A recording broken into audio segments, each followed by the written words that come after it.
Hello, my Indian friends. Namaste. I'm a Chinese random guy. You don't have to know who I am. We all know that your country, India, and my country, China, we have been in some little static.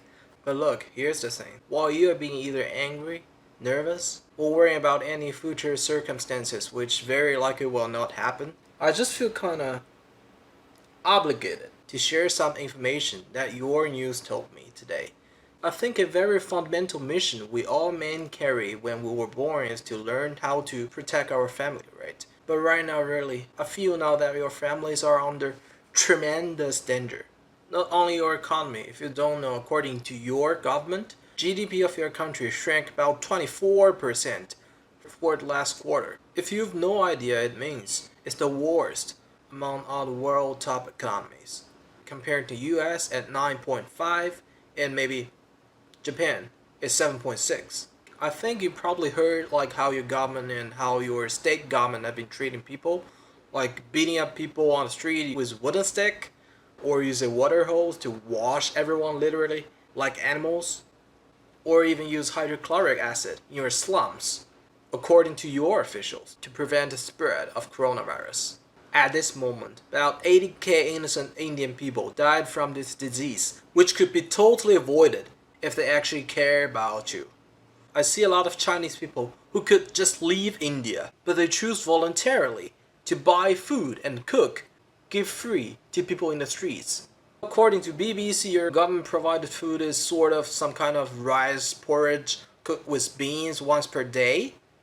Not mentioning how they just close everything without giving more transportation capacity for people to go back here and there, and for those who can't even afford a ticket and just fucking die on the highway walking back to their home.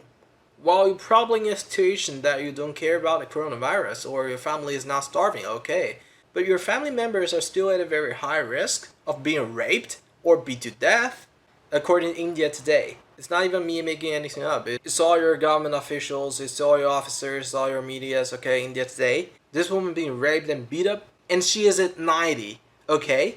She might be your mom. Look, here I quote what your officials say. And DCW stands for Delhi Commission for Women. It's not anything Chinese related, okay? What your officials say is, I quote, from a 6-month-old girl to a 90-year-old woman. No one is safe in Delhi. You might not give a fuck to this woman, but that could be your mom next, okay? You might say, oh, my mom passed away already, or my mom is still young, like she could fight back or whatever. Okay, then you probably have a daughter, right? Your daughter could be on the way to buy something outside and dragged by 3 guys to the cornfield, raped multiple times, and drowned to death. I'm not even kidding. Look, India Today again. Yesterday. It all happened in one freaking day. Okay, now you might say, I have a son, I don't have a daughter. My mom is safe, my wife is also safe, right? Living in an apartment and stuff. Still, your wife is in great danger. How? Look, your government officials are inventing some brand new, never heard ways to rape your wives. They'll call your wife and say like, look, you're required to report to me about your coronavirus status, which is actually really required by your government law, right? And your wife will have to do this and that. And in this case, very unfortunately, someone's wife went to this guy's house and got raped. He's really a government officer, he got identification, this and that. And this giant gray field, you see where I'm going? Your wife might be your wife right now, but if you don't pay attention for, I don't know, a couple minutes, then she might physically be someone other's wife. Look, my Indian friends, I'm not here to make fun of you or laugh at you, okay? Whatever information I gave you in this video, all from trusted media, government officials, and non-profit organizations. I get there's a lot of stuff in India that someone taught you, oh, you should behave like this and you should listen to this. For example, promoting some dumb like uninstalling all Chinese apps, right? And after all your uninstallation, you turn your phone and it reads, made in China.